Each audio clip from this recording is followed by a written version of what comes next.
Қатал тағдыр 6 бөлім.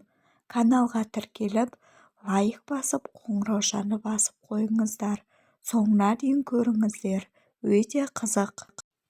Әбден дайындалған Таңшолпанда оқуға тест тапсыратын күнде келді. Әжесін ертіп қалаға да келді. Берілген тапсырмалардың бәрі өзі оқыған тақырыптар екен. Қуана бәрін қатесіз орындаған қыз тез аяқтап шықты. Әжесіне қуанып, мен енді оқуға түсемін деп қуаныштан жылап жіберді. Ауылдық қыз қайдан білсін грантты орындардың алдын ала бұрын сатып алғанын. Қаншама ауыл тұрғындары көздеріне үміт оты ұялап, жас түлектер өз күшімен оқимын деп қуанышқа толы үмітпен келеді. Нәтижесін жариялайтын күнде келді. Әжесін тастап өзі келді. Әжесін ары-бері сүйрегісі келмеді.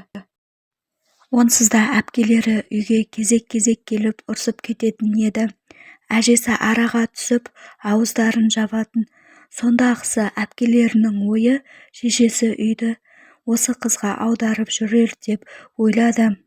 Күнде шешесінің миын жейтін, өлмей тұрып үйді біздің атымызға жаз немесе бәрімізге мұраға қалдыр дейтін еді. Медколледждің алды адамдарға толы еді. Біреуі қуанса, екіншісі жылап жатыр. Таңшолпан да мойнын созып көре алмай жатыр. Ананы итеріп, мынаны итеріп жеткен кезде байғұс қыздың жанары жасқа толды.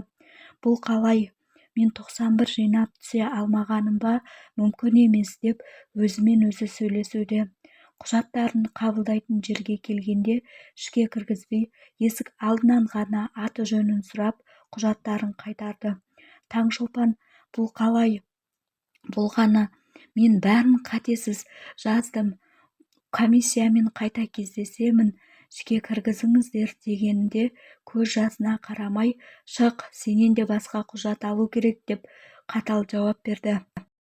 Үміті сөнген қыз ауылға қайта келіп, нағашы әжесін құшақтап жер тарқатты.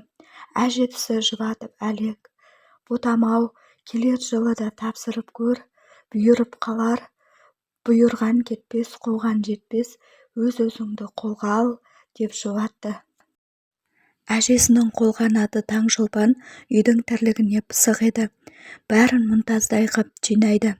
Көрші жігіттердің де көз қыры түсіп жүретін. Әпкелері жиналып бұл қыздан құтылу үшін сыртынан апқашатын жағдай жасады. Бір әпкесінің алыс бір әйел жіберген қайнысына алып беруді жоспарлады. Үлкен әпкесі қайнысын шақырып алып айтқан кезде көзі жайнап кетті. Әпкесі Таңшолпанның үйіне көмек керек деп шақырды. Ештеңеден хабары жоқ қызды айқайына қарамай апқашты.